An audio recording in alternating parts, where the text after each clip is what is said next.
11वीच्या विद्यार्थिनीचे एक school van चालक गेल्या 6 महिन्यापासून लैंगिक शोषण करीत होता.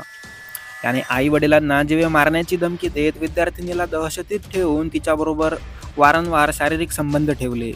शेवटी त्याचा त्रास सहन न झाल्यामुळे तिने कुटुंबियांना सांगितल्याने या प्रकरणाचा उलगडा झाला. अजनी पोलिसांनी गुन्हा दाखल करून स्कूल व्हॅन चालकाला अटक केली. गिरीश रामटेक असे आरोपीचे नाव आहे. पोलिसांनी दिलेल्या माहितीनुसार पीडित मुलगी रीटा ही शहरातील एका नामांकित शाळेत 11व्या वर्गात शिकत होती. तिचे वडील सुद्धा चालक म्हणून काम करतात.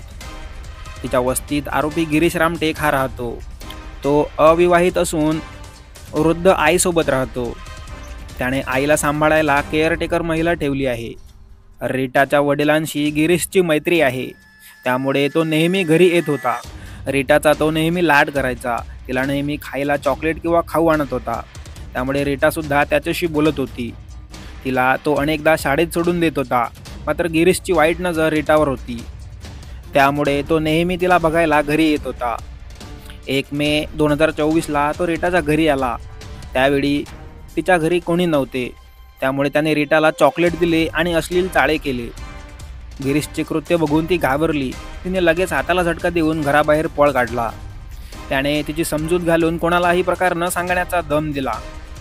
काही दिवसानंतर तो पुन्हा रीटाच्या घरी आला. त्याने घरात कुणीही नसल्याचा गैरफायदा घेत बळजबरीने रीटावर बलात्कार केला.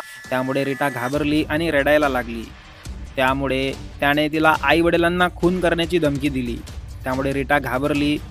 तिने बलात्काराची घटना कोणालाही सांगितली नाही. त्यामुळे तो वारंवार तिचे लैंगिक शोषण करीत होता. गिरीशने रीटावर केलेल्या बलात्कारानंतर तिच्या वागणुकीत बदल झाला. मात्र आईवडिलांच्या तो लक्षात आला नाही. गिरीशचा वाढता अत्याचार तिला सहन होत नव्हता. तब्बल 6 महिने ती गिरीशचा लैंगिक अत्याचार सहन करीत होती. गिरीश घरी आल्यानंतर ती घाबरायला लागायची. शेवटी आईने तिची आस्थेने विचारपूस केली तर ती रडायला लागली. तिने आईला घडलेला प्रकार सांगितला. त्यानंतर त्यांनी अजनी पोलीस ठाण्यात तक्रार दिली. पोलिसांनी गुन्हा दाखल करून आरोपीला अटक केली. त्याने लैंगिक अत्याचार केल्याची कबुली दिली. त्याला 1 दिवस पोलीस कोठडीत ठेवण्याचे आदेश न्यायालयाने दिले.